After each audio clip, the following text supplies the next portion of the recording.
Hello mga ka-earner.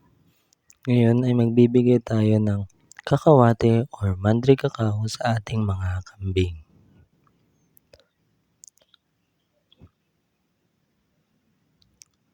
Ano nga ba ang mga benefits ng kakawate sa ating mga kambing?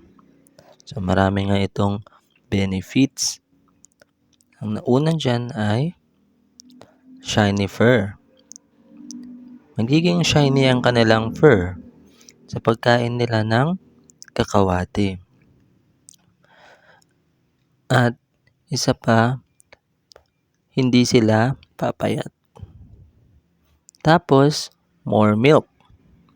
Maganda rin ito sa mga buntis na kambing dahil magkakaroon ng mas madaming gatas. Maganda para sa mga inahin na kambing. At nagbo-boost din ito ng kanilang immune system. Kaya napakaganda nito para sa ating mga kambing. Kaya ngayon ako ay nagputol ng kakawate. At dapat nga natin itong i-make sure na walang mga igat or sunbread.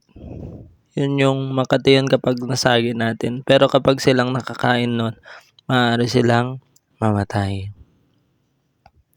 Ayan na, tignan natin. Gustong gusto nilang kumain ng kakawate.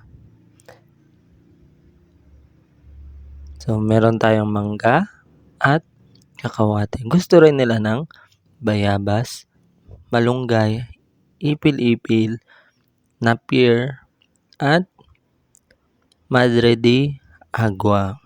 So, marami silang gustong kainin, kaya marami kayong choices na itanim. Dapat meron tayong tanim sa ating paligid. Ito nga ay swerte ko na rin dahil marami talagang kakawate dito sa lugar namin. Dati nang maraming kakawate, pero magtatanim pa rin ako dahil kapag dumami na sila, baka magkulang na rin yun. So, maganda itong ibigay tuwing tag-ulan.